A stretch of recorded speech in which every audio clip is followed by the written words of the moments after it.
Itulong Yahweh ang katotohanan. Hindi mo na inaasahan.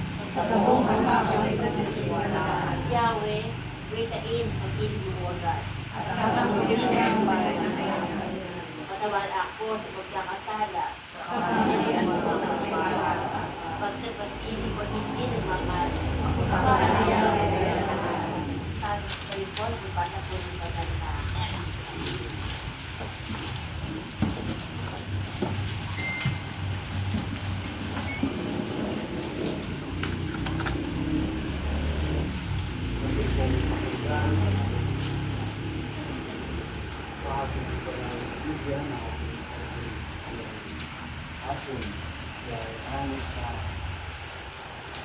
Sulat na Apostol Pablo sa mga Pilipos sa kapalatang 3 sa Biblia sa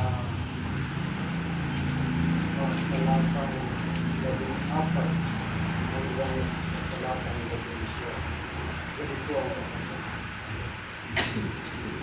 Nagpapatuloy na ako tungo sa hangganan upang kampan ang dakipada ng pagkatawag sa akin ng Diyos sa pamagitan ng Jesus, ang buhay na aantong sa langit. Ganyan ang dapat na maging isipan ng mga matatag na sa pananampalataya. Kung hindi ganito ang inyong paniniwala, ito'y ipinauna sa iyo ng Diyos. Ang kailangan lamang ay ipagpatuloy natin ating pangalagpunan. Mga kapatid, magkaisa kayong tumulad sa halimbawang ipinapunta ko sa inyo. Kami ang gawin ninyong iwaran. Masdan ninyo ang lahat ng mga sumusunod sa mga halimbawang ko. Tulad ng malilit ko sa inyo at ngayon ang pinuulit ko. Marami ang namumuhay bilang mga kawal ng cross ng Kristo.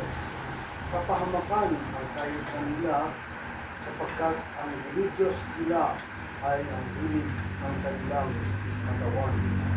Ikinararangan nila ang mga bagay na dapat sana nilang kaya at ang pinag-iwanan lang nila ng pansin ay ang bagay na pag-iba.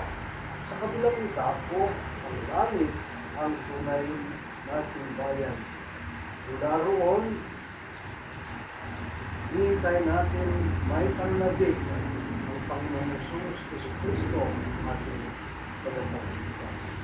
Pagdating ng araw na yun, babaguhin niya ating katawang lupa at gagawin ng ating tulad ng kanyang katawan sa pamagitan ng kawarihang ginamit niya at masuko sa lahat ng kapatid. Natin natin mga kapatid ang pagpapawag ng Diyos. Ito po.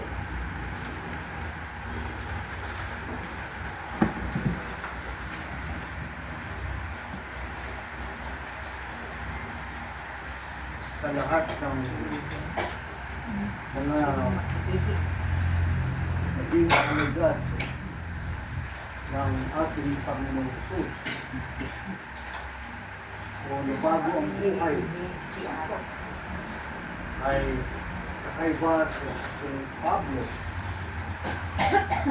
Si Apostol Pablo, kung ating babalikan, ang kanyang buhay sa mga naunang taon na kanyang pamuhay ay hindi naging maganda sapagkat si Apostol Pablo ay hindi dati kumakampi sa Diyos at sa ating Panginoong Kristo.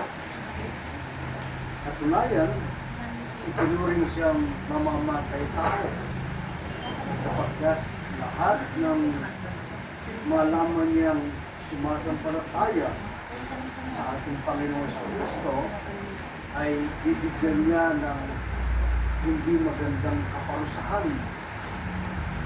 Ngunit nabago ang kanyang buhay nang maganap ang tinatawag na conversion ng Pablo.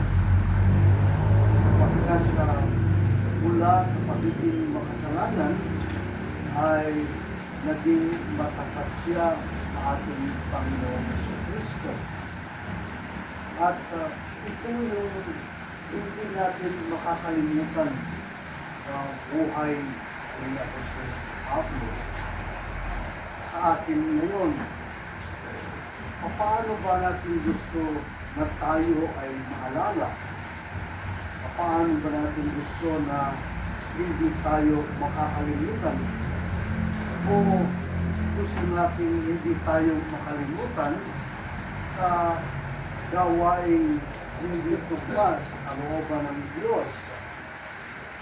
Si Apostol Pablo ay nabago ang kanyang buhay at ginampanan niya ang kanyang tungkulin, ginawa niya ang kanyang pagmisyon.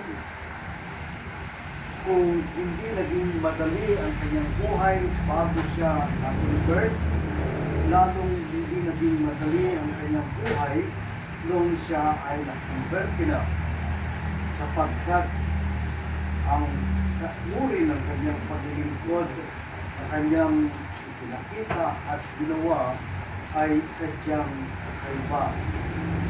Kaya ang binigyang diin ni Apostol Pablo sa ating aralin ang isang mahalagang bagay.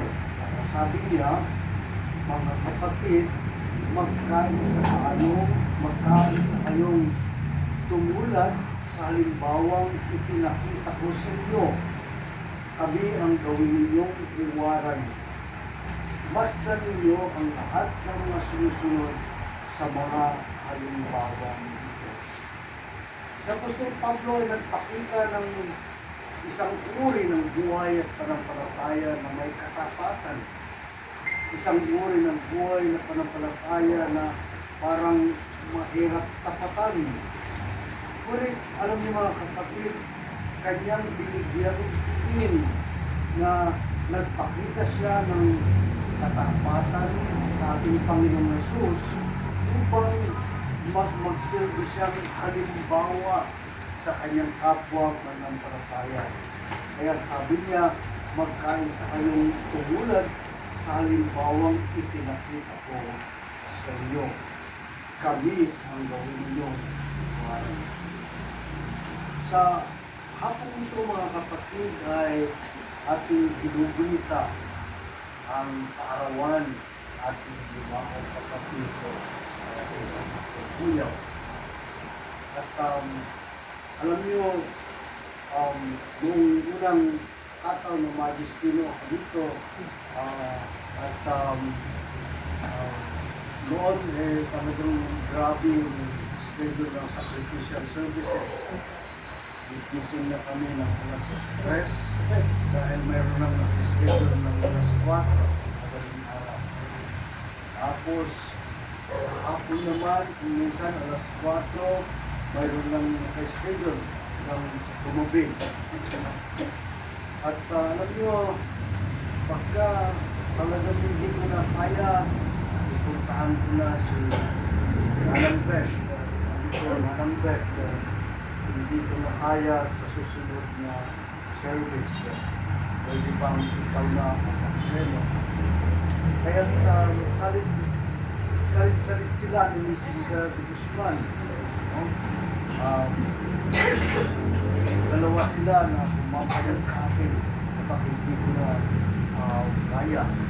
At yun ang isang bagay na hindi ko nakakalimutan. No?